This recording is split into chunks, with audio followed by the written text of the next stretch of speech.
I'm pleased to provide the Mayor's report for January 30th through February 13th, 2012. It's hard to believe the time just is running by quickly. I want to update a couple of events that we went to and then speak to a couple issues that have surfaced in the last 2 weeks. First, in terms of events, on January 31st, 2012, I was very pleased to participate in a presentation made to the Thompson Regional Community Center by the Thompson Community Foundation here at City Hall.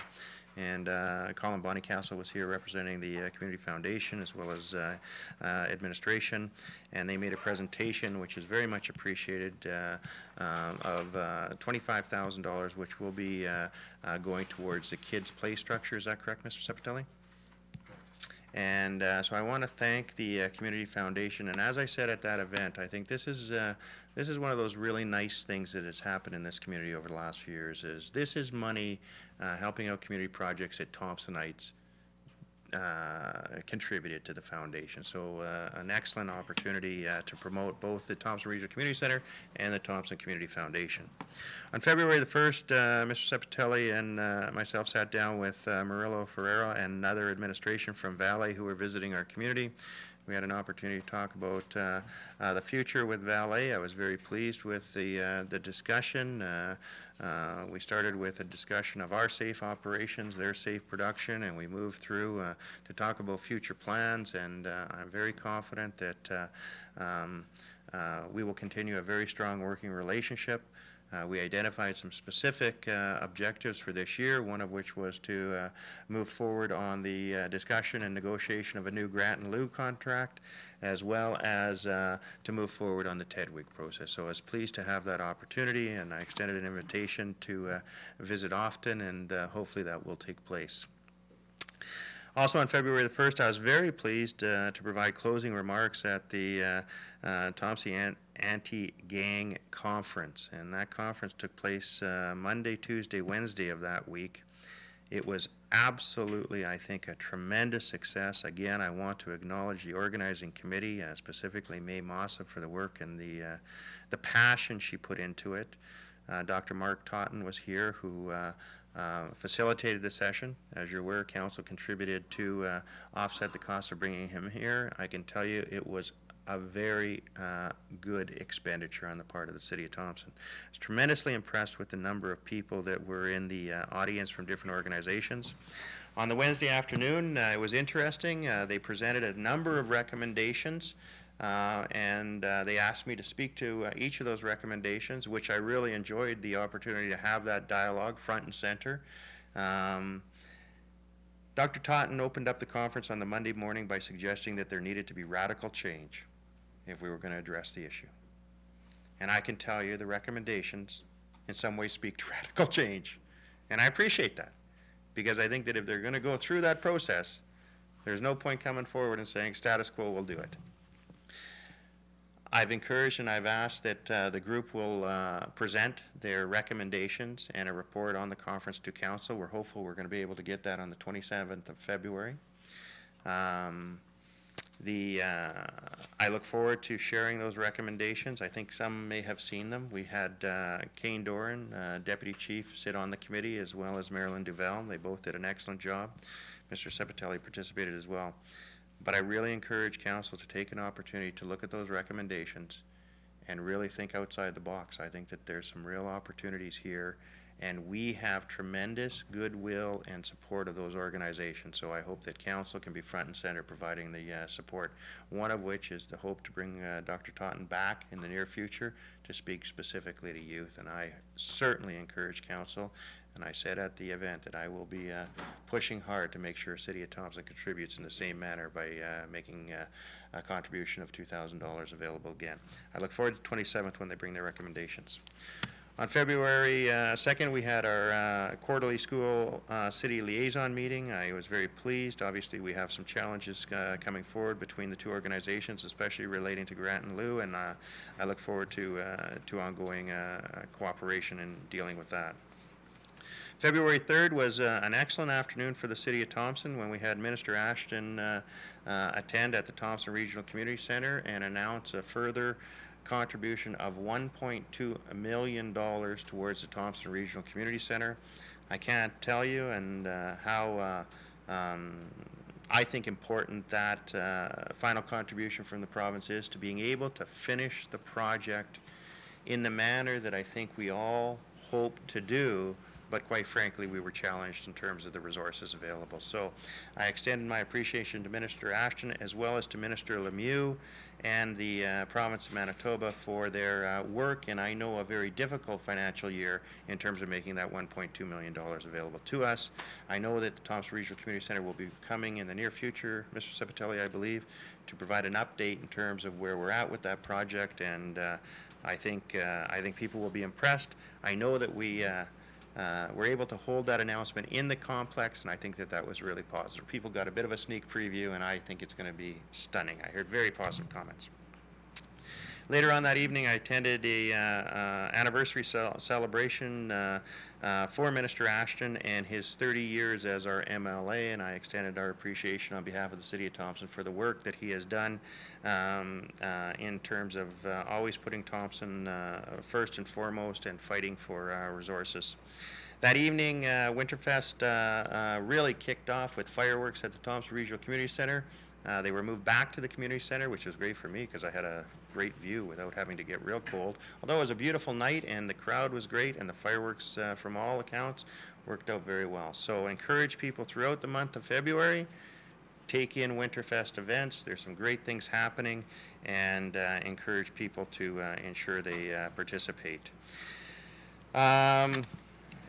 On February the 7th, as indicated earlier, we went down to Winnipeg and made a presentation on behalf of Ted Wig to the Department of Justice in the morning, and I'll speak to that in a minute, and to Western Economic Diversification in the afternoon. I thought both meetings went very well, and hopefully will provide some opportunities as we move forward.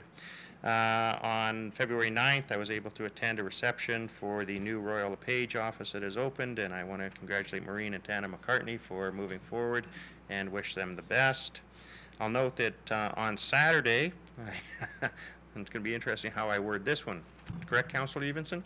I had the opportunity to attend two events. One was I stopped in briefly to the Thompson Urban Aboriginal Strategy celebration that Councillor Byer attended on behalf of the City of Thompson, and it was a great evening from what I saw, and great participation, and it was sort of in the middle of a number of events that were put on, including the dog races, which I understand were very well attended. Later that evening, I attended the 50th anniversary of the Thompson Rotary Club, and it was very interesting. Heard a lot of great stories from those 50 years, and there's been a lot of people very involved. And I told the story. It was interesting last week.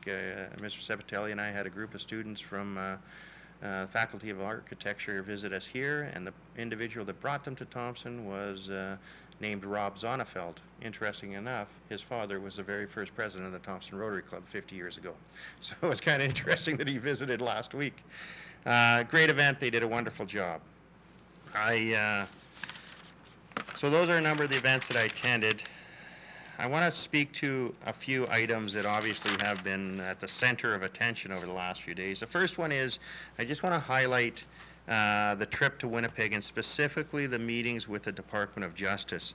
And in making that trip, we were able to provide the administration and the Department of Justice with the final copy of the Restorative Justice Facility proposal that has been put together by the Thompson Economic Diversification Working Group, and I encourage people to have a look at this document. We also issued a media release on that day and had an opportunity to share with a number of media outlets the story of what we're trying to do here, and I was very pleased with the response. And I just want to, just for the record, because there has been some confusion, just for the record, read into the media release that we issued. Thompson answers call for AGI for restorative justice. Proposal offers solutions to reduce repeat offenders and prepare inmates for life outside. February 7, 2012.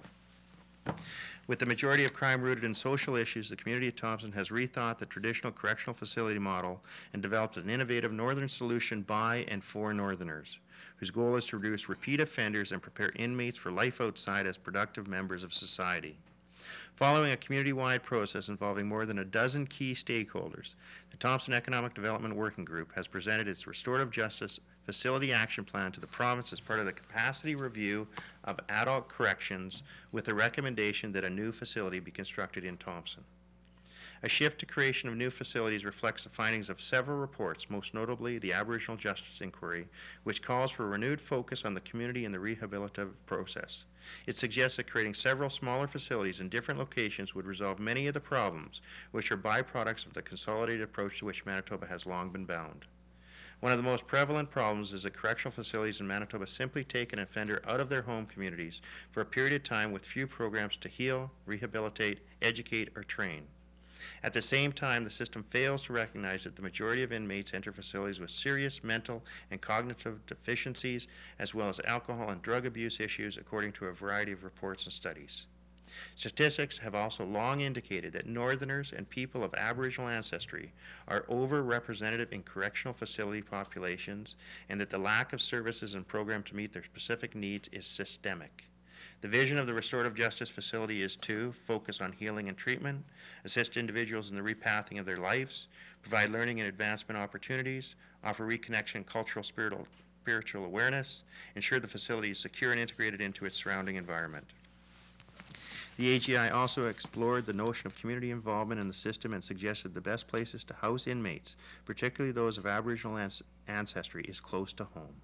Currently, the PAW Correctional Facility, located over 300 kilometers from Thompson, and the regional communities that use Thompson as a center, is the closest facility for many Northerners. At present, this small-bed 70-person facility is significantly overcrowded and currently houses 166 adult inmates, many of whom are forced to sleep on the floor. Other significant and costly financial and emotional concerns include lack of space for female and youth offenders, financial and emotional costs of daily movement of detainees and justice workers between the PAW and Thompson, absence of officers trained to speak Aboriginal languages, lack of culturally specific spiritual programs. Aside from the social and economic benefits of locating a restorative justice facility in the north, the City of Thompson is ideally situated to accommodate the operational and logistical requirements of such a facility, which could also act as a catalyst for infrastructure development and sustainable employment. Again, I was very pleased to be a part of that contingent that traveled to Winnipeg to present this. I'm very, very proud of the work that the stakeholders have put into this.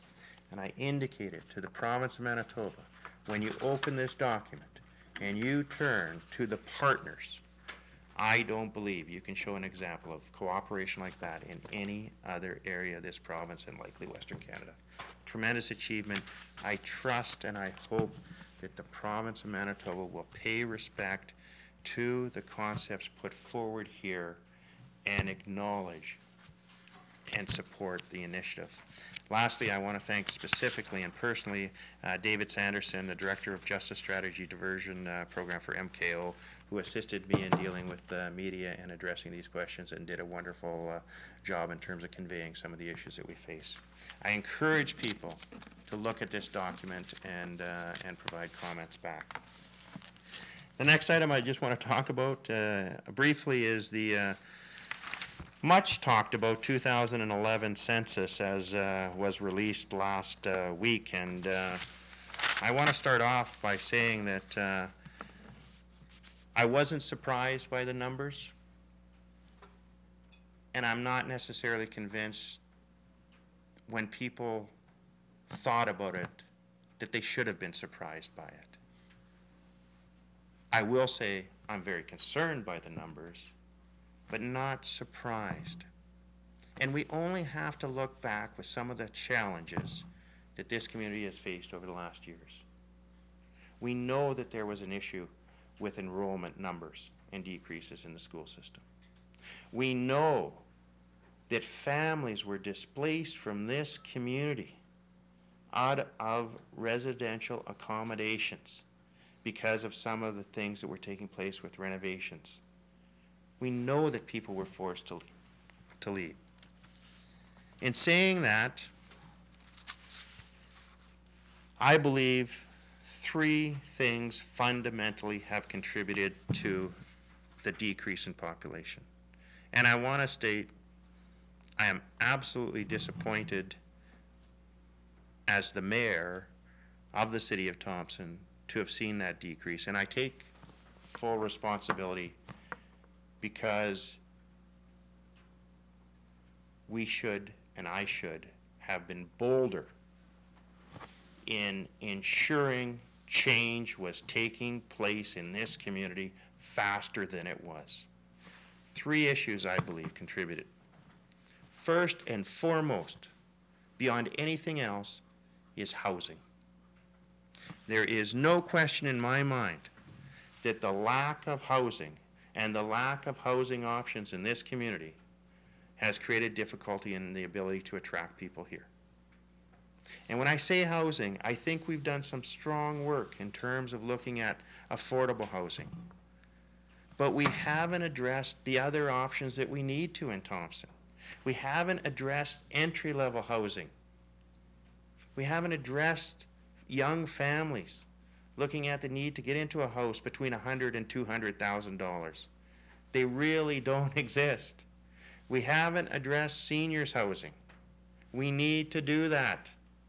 I can think of many locations, specific locations that at one time likely housed families of 4 to 6 that now have single residents. I'm great they've decided to stay in Thompson. We need to ensure we provide housing options for them to continue to stay. And I had a comment come to me that said, Steinbach must be a dirty word now. And I said, not at all. I give Steinbach full credit. Because unfortunately, while this community was debating whether we needed housing or where housing was going to go, Steinbach was building housing. And it was just the day after the census was released that Steinbach announced the opening of a seniors complex. So, there is no doubt we have to work harder on housing. And I think we have to work harder in terms of working with entrepreneurs on market-driven housing.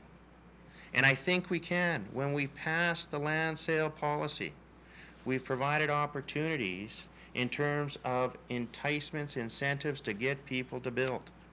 Today I saw that the city of Dauphin offers $1,000 for every door that private entrepreneurs build for housing in Dauphin. I'm not saying I want to do that, but we better get down and work with entrepreneurs to find out how we encourage those housing starts to take place. So I can tell you, I will be asking the Development Review Committee to take a look at how do we work with entrepreneurs, developers, in terms of looking at those 2 specific needs, market-driven housing, seniors, new families. I'll be asking the Thompson Housing Authority. We need to really encourage the Housing Authority to move forward and become an active player in housing development. We will not grow until we have housing options for people to locate. That, I truly believe, was the first issue. The second issue, which is an incredible frustration for me, comes down to just the failure for individuals to complete the census. And folks, just to let you know, the impact for the city of Thompson financially amounts to $110,000 lost revenue just based on the changes in the per capita formula relating first to the general contribution. And Councillor Collado, you're going to hate this one, the decreased revenues coming from VLTs. Now tell me, has anyone seen the VLT machines empty in Thompson, Manitoba? I don't think so. So I'm extremely concerned that we did not convey to the public the absolute necessity to complete those census forms. I was told earlier, in terms of federal transfer payments, it's in the tens of thousands of dollars annually that we've left on the table.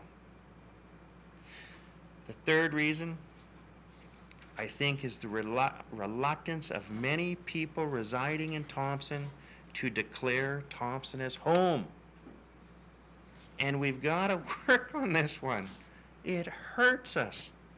So, I think we need to do a few things here. I think we need to work with some of the related agencies, BRHA, government agencies, and I think we need to work harder on establishing what is that number of people in our community. Thompson in the mid-70s, when it was growing, went out and did its own census. Why? Because it had to convey what was taking place in this community. When we traveled to Fort McMurray, Mayor Blake gave me a number of pieces of advice. One of them was, understand in dealing with government, you have to know your numbers. I'll tell you this, I don't think 12,829 is our number. And the more people I've talked to over the last few days, they don't believe it either. So I think through legislative and intergovernmental affairs, we have got to take a look at how we're going to establish a way to convey the numbers. And here's one of the reasons I say it's important. And just to let you know that the decrease in $110,000 a year, fortunately, will not come into play 2012. It will come into play 2013. So our budgetary process is covered. But here's a point. Portage-La Prairie now is apparently 190, I believe, people larger than Thompson, Manitoba. I accept that. You know, but here's a financial reality for the city of Thompson. Taxpayers pay for 40 RCMP officers in Thompson. My understanding is Portage-La Prairie pays for 26.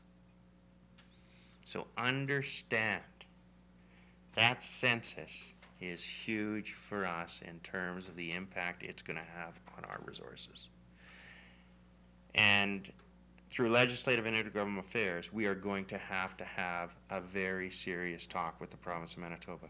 From my review of the numbers, from what I've seen, not a single industrial community in Thompson, or in northern Manitoba, increased in size. That should be concerning, not just to Thompson, but to the province of Manitoba. And we're going to have to sit down and talk about that per capita funding and the issues such as policing, because a small municipality like Thompson will not be able to continue to absorb those additional costs based on those scenarios. So I am concerned. I'm disappointed. I'm not surprised. I'm not convinced necessarily, but I'll tell you this, we have our work cut out as a municipality to work with the province of Manitoba to take a look at those numbers and what they truly mean for us. I look forward to those discussions in terms of some of the committees I've suggested need to address it. The last one I want to address is, again, an item that received a fair bit of discussion, and that's the upcoming PTAC conference. As I indicated at the meeting 2 weeks ago, the intent of traveling to PTAC was, through the Thompson Economic Diversification Working Group, to have the opportunity to sell our community and the process to the mining industry. We traveled the morning following that meeting, and as I indicated, we've had an opportunity to speak with Vale, and we've also had an opportunity to speak with the province. And Councillor Collada, I'm going to correct myself. You were right. Apparently the province still does provide funding. I don't think we've been giving a whole lot of notice on that, that was happening. And just to let you know, we were asked to apply for it, we did, and we were turned down. So, just to let you know, and I think I conveyed this, and not through the province, through Norman Regional Development Corp.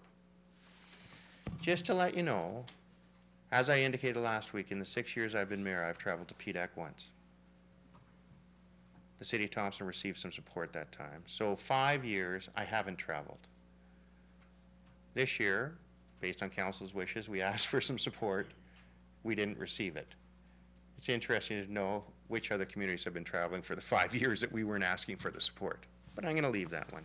So I come back and I say, we did what we suggested we were going to do. In discussions with Vale, we've addressed that likely there will be some changes to the program and that perhaps there isn't the need. So the suggestion is, as I promised, if I couldn't get funding to support one position, I wouldn't be going. I won't be going. It's unfortunate. I think there are opportunities there, but not the opportunities we identified, and therefore, that's fine. The suggestion is the city manager, in light of the TED Week process, will likely not be going either. However, we do have a resolution to travel, and the thought is that we will still have a TED Week representative at that conference if we have our representative, Councillor Lafreniere, available to attend. So we did what we said we were going to do last Monday. There's so much talk out there about what we do and what we don't do. It's unfortunate because I think in so many ways we hurt ourselves. PTAC was an opportunity. And to see ourselves drop 600, there's an opportunity now that we better be out promoting Thompson and bringing any jobs that we can at any time we can. So I wanted to update people because we said 2 weeks ago we would. That's the approach that we're suggesting. That was vetted through Legend Intergovernmental Affairs, and we bring that forward to you.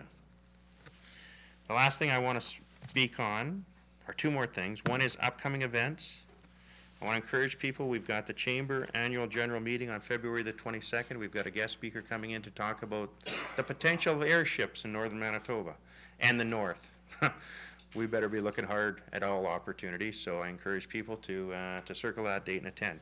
The other one I want to mention is we've got Mun Cup this weekend. Again, a bit of a little different than in the past. Mun Cup was always Easter weekend. It's now been moved to this holiday weekend. I encourage people to get out and support the event. I know we've got some real close. I think we have a member of council coaching a team. So good luck, Councillor Evenson, to you and your team and all the teams that travel here. But encourage people to get out. In terms of other upcoming events, Winterfest continues all month. Encourage people to get out. I was out all weekend participating in events. This is one of the best times of the year in Thompson. The weather is phenomenal. The sun's out. Get out and enjoy it. Remember, please play safe on anything you're doing. I came across the Miles Hard Bridge yesterday afternoon from the ski club, and there was a snowmobile track within 15 feet of open water. Please be safe. Lastly, was mentioned a little earlier, we have a couple people that I think have done a phenomenal job for the City of Thompson, and I just want to recognize the contribution of Marilyn DeVell. She's been with us for a while. She's really done a great job. She's going on holidays, and I wish her a good time. She was doing some contract work, but she just did a phenomenal job, and I want to thank her. And the other one is some members of council and myself had a chance to attend a going-away party for Leona Mayer, who's been the tax clerk for many, many years, which probably isn't one of the most popular jobs in the city of Thompson, but Leona has done it with tremendous efficiency, and I want to acknowledge and thank Leona for the work at the city of Thompson. That's the mayor's report. I know a number of other councillors attended events, so I'm going to open it up if there's any other comments or questions from members of council. Councillor Byer, then Robinson. Attended recently one meeting of the, well, it's still the Thompson Zoological Society, but it's making its transformation. And I've had some people ask me what's happening to it. There's an awful lot of groundwork that'll be done before anybody's going to see the results. But I just want people to know that the board has been revitalized. They're almost all new faces. Their action plan is moving forward. They are starting to work on RFPs and other things. So they are working very hard. And I just thought I'd bring that to council's attention. On the weekend, on Saturday, I spent the day at the MMF for the traditional games. I thought I was going there to help, and Agnes Bonifoy put my name down for the nail driving contest. 8 seconds. Like, I was just a fraction of a second away from third place. That was awesome. Anyways, you know, there's an awful lot to putting on these events, and to that whole crew at the MMF, they all came out for the day and they just did a fantastic job of organizing it. Then in the evening I was at the Northern Trail Breakers Awards for the TUAS, and again, I'm only going to mention one person, Frida Lepine. I mean, she had a committee, she had a lot of helpers, but that woman is just like the Energizer Buddy for doing whether it's economic development or education or culture, it doesn't matter what. Frida's there supporting and helping the Aboriginal population in Thompson and outside of Thompson. But the neatest part of that evening to me was there were 9 people who were being honored for their contributions. And it was such a diverse group, as somebody said to me later on, the next day, they said, you know, I feel kind of humbled because I'm sitting there looking at this fantastic sense of honoring people, respecting people, and therefore encouraging and empowering them to do more, and we can't even get a quorum at our own little club meeting. So it was phenomenal.